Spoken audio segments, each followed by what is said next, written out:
Périphérie, Édouard Zambon. Ah non, c'est l'autre porte. Oui, bonjour, on vous attend au bâtiment J, vous savez, pour les graffitis. Ouais, merci, à tout de suite.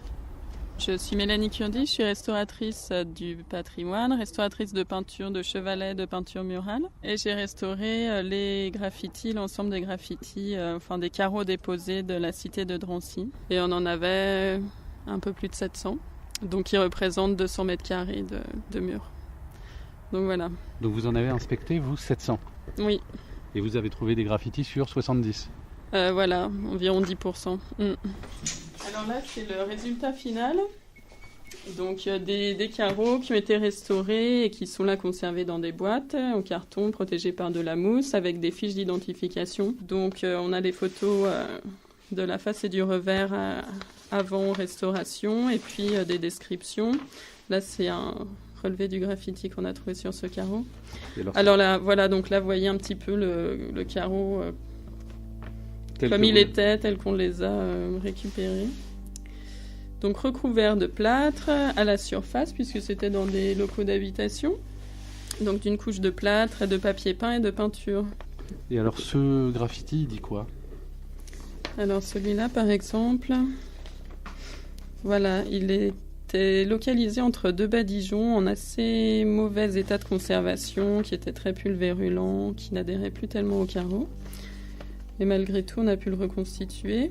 Donc, il dit « Ici a dormi le juif Albert Alterman. Drancy le 11-12-43, départ le 16-12-43. Arrivé le 8-12-43 et bon moral. » Bon moral. Bon moral, donc ça, on le retrouve souvent aussi, ce genre de message. Marthe Sig, Prochevenique Jacques de Metz, arrivé le 16-10-42, Kiel, vraisemblablement un nom de famille, Vichnet, Joseph Vichnet, Rodolphe Smith, Bernard Svejac, Sonia Popiolek, Victor Popiolek, son fils, Rachel Lévy. Alors c'est pareil, là, de Rachel Lévy, on peut retrouver aussi son époux. On a retrouvé Raphaël Fuentes, du coup. Martin Spindel, dont on a retrouvé la photographie puisque Serge Klarsfeld, dans son mémorial des enfants, l'avait retrouvé. Donc on a pu croiser les deux. La famille Eskenazi dont je vous parlais. Donc vous voyez, parti le 31 mai pour destination inconnue, très bon moral, vive les juifs. Max Lévy, Fernand Bloch, Eliane Haas, et c'est Fernand Bloch qui écrit « Je reviens » et qui revient. Périphérie. Dans un premier temps, on a trouvé les premiers graffitis très peu lisibles sur le mur de béton, sur le revers de la façade, et c'est seulement ensuite qu'on a compris, et essentiellement grâce aux ouvriers chargés de ce chantier, que les carreaux de plâtre qui constituaient donc les contre-cloisons, donc ce mur intérieur côté logement, avaient été posés avant-guerre et donc avaient été des supports de graffiti. Je m'appelle Benoît Pouvreau, je suis historien au service du patrimoine culturel du département de la Seine-Saint-Denis. On a déposé systématiquement tous les carreaux de plâtre, tous les murs et certains graffitis, notamment le plus ancien qu'on ait trouvé, celui du 21 août 1941, donc le deuxième jour de la rafle qui crée le camp, de fait.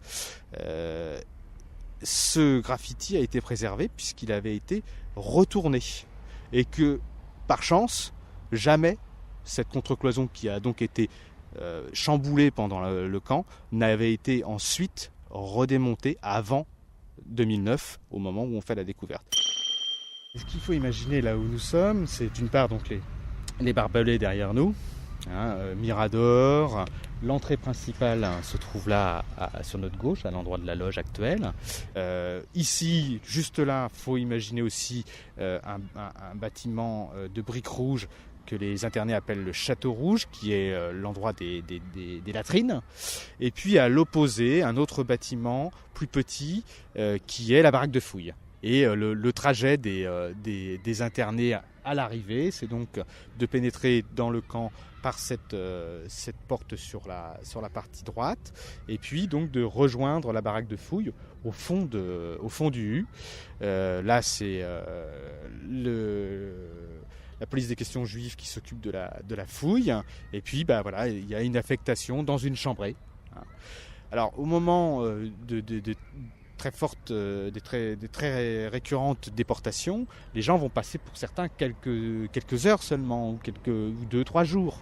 Et puis il y a tous ceux qui, parce qu'ils ont un statut différent, vont rester pour certains 3 ans. Le camp va aller jusqu'à 5000 détenus, et dans cet espace conçu pour 700 personnes, il faut imaginer jusqu'à 5000 et plus, selon les périodes d'afflux ou de décrue du camp, en fonction des déportations qui vont être massives par période, qui vont être jusqu'à 3 par semaine. Donc c'est des convois de 1000. Donc imaginez bien. Il y a eu des semaines où 3000 personnes quittaient ce lieu pour être déportées. Oui, tout à fait. Ouais. Parce que matériellement, les plus intéressants sont exposés là en ce moment au mémorial. Alors il y en a 2 en particulier, je dirais. Il y en a un qui est un poème assez long, qui en plus est signé par des initiales, donc on ne connaît même pas son auteur, mais qui est assez représentatif, je pense, de ce qui pouvait être vécu ou ressenti par les personnes dans le camp de Drancy. Je m'en vais vers l'inconnu, en suivant mon destin et en laissant tristement ici mon bonheur et mes chagrins.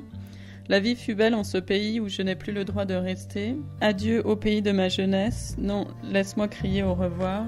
Moi j'ai fait une promesse, je veux garder tout mon espoir. C'est signé WS, 1er septembre 1942. Cette personne a très vraisemblablement été déportée le 2 septembre 1942 par le convoi numéro 27 vers Auschwitz-Birkenau.